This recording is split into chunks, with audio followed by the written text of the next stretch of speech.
Fala, futuros gênios, Einsteins da vida e químicos. Eu me chamo Alain Ribeiro de Souza, eu sou do curso de Biotecnologia da Universidade Federal da Paraíba e isso vai ser uma videoaula de uma série de videoaulas que é referente a um pagamento de disciplina, da disciplina de Química Geral, que é a elaboração de umas videoaulas. No meu caso, eu vou apresentar para vocês hoje, nessa videoaula, vai ser o conteúdo de Primeira Lei da Termodinâmica e Natureza da Luz. Então vamos comigo é tenso, né? Vamos comigo que a gente elabora, vamos dizer assim, de uma forma bem simplificada, com a própria didática da videoaula proposta aqui, que vai ser aqui eu fazendo na hora, mostrando para vocês aqui todo a esquematização da videoaula. Então, vamos lá. O primeiro ponto que eu vou explicar para vocês vai ser a primeira lei da termodinâmica. Eu trouxe bem aqui um exemplo simples da lei da termodinâmica, que é a questão de um experimento. Vamos trazer primeiro um experimento. Desse lado eu tenho um gás.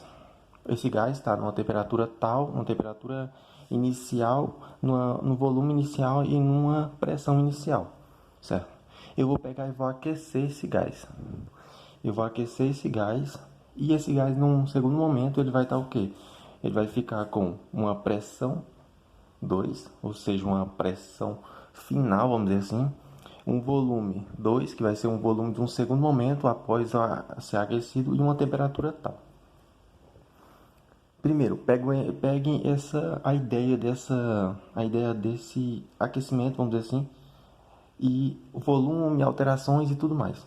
Vocês vão entender mais pro final quando eu apresentar as fórmulas e tudo mais, a variação dos sinais e tudo. Então, pegando isso, vamos lá. Vamos para a fórmula.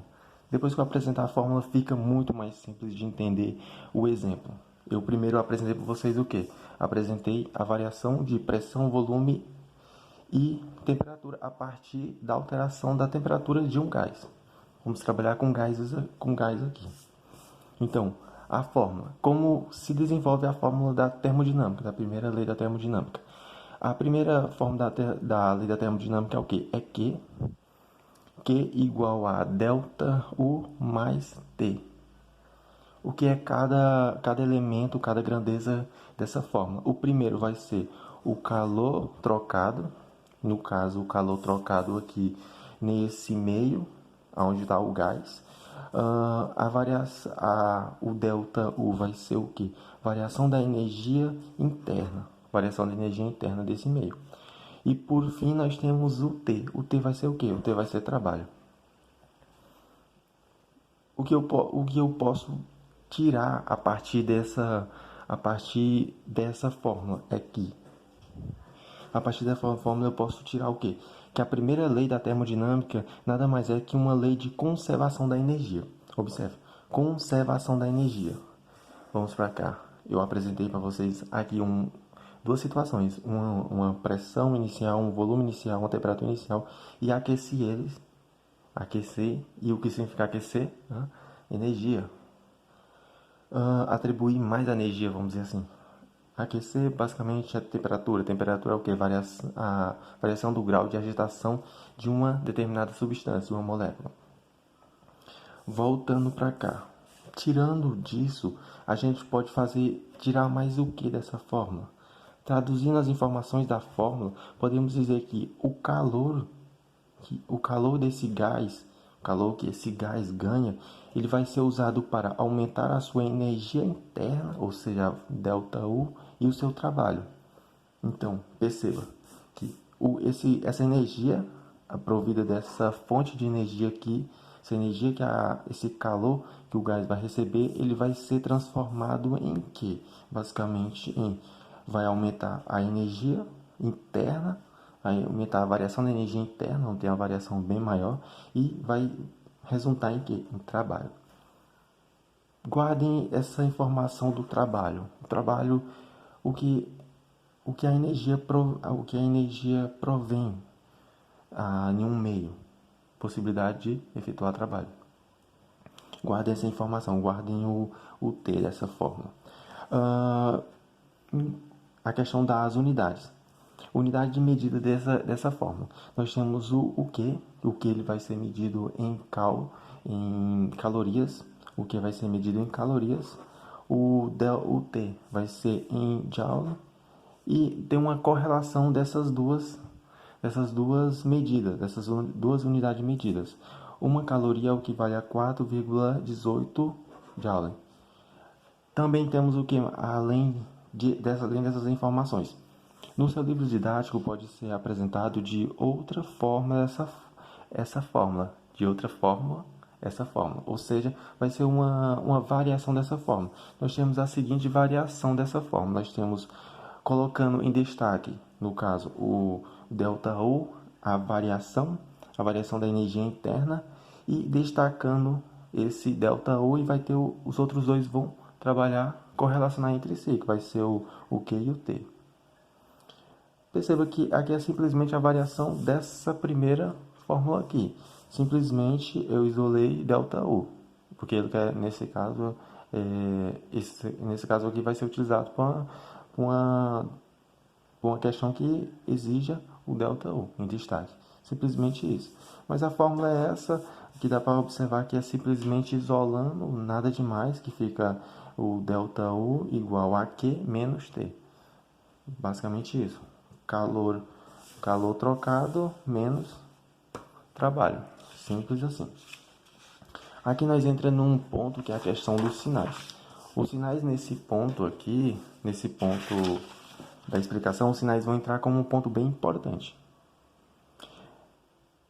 Primeiro, os sinais no calor trocado. No que, no caso?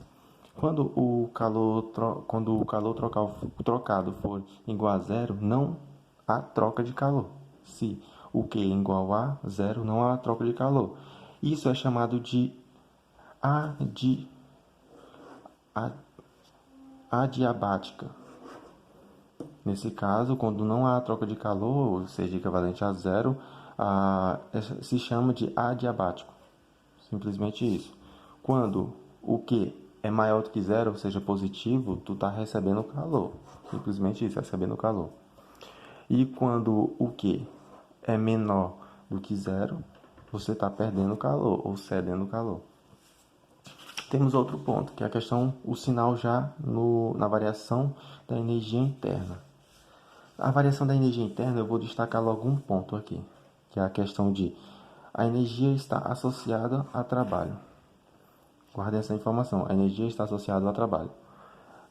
Outro ponto, que aí vocês vão, é um ponto bem crucial.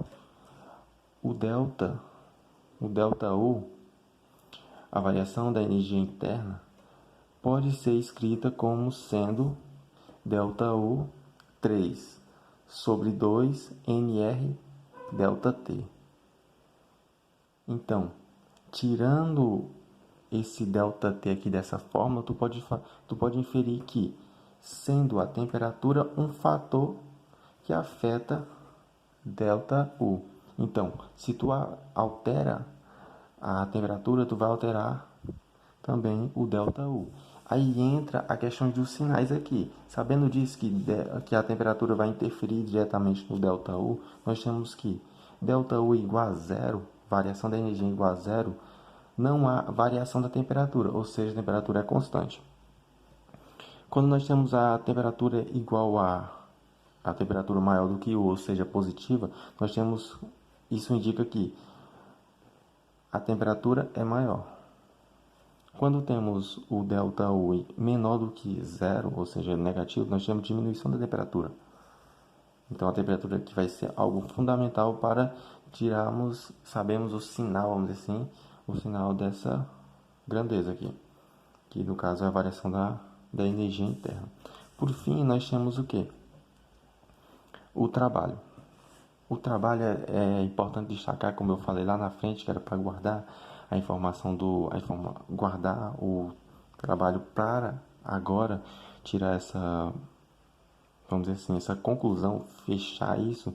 Temos que o trabalho está associado à expansão e compreensão, ou seja, expansão ou contração do volume. O que isso quer dizer?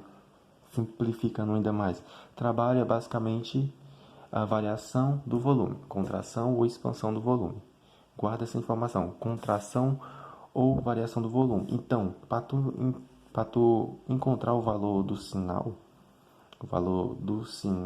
do trabalho, nesse caso na fórmula aqui, vai ser o que? O T, quando tiver igual a zero, é porque é volume constante. Quando o T for maior do que zero, ou seja, positivo, nós vamos ter o que? Expansão do volume. E o oposto, o negativo, nós vamos ter o que? Compressão do volume. Basicamente isso. Sabendo disso tudo, a questão dos sinais, a importância dos sinais, o que significa na fórmula e tudo mais, você consegue fazer uma questão simplesmente com essas informações e interpretação do que é passado na questão. Só guardar que a primeira lei da termodinâmica é basicamente uma lei de conservação de energia e que a fórmula da conservação de energia vai ser o que?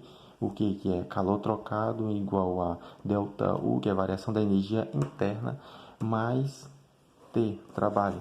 Basicamente isso. Só um adendo.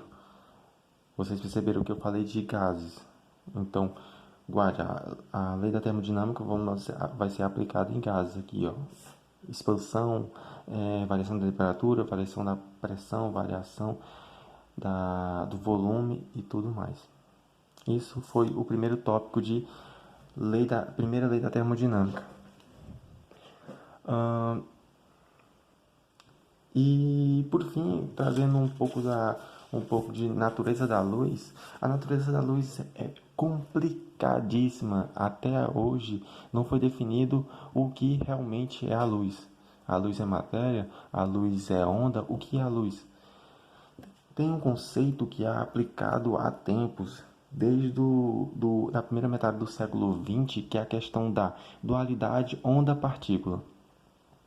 Por que dualidade onda-partícula? Porque em determinados pontos a luz ela se caracteriza como onda, em outros ela tem caráter de partícula. Isso pode ser observado em partículas como os elétrons, os prótons e os nêutrons.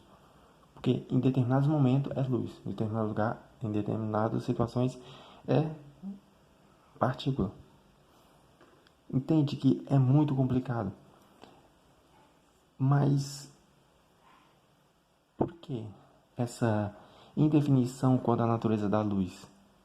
Mas por quê? É justamente por isso.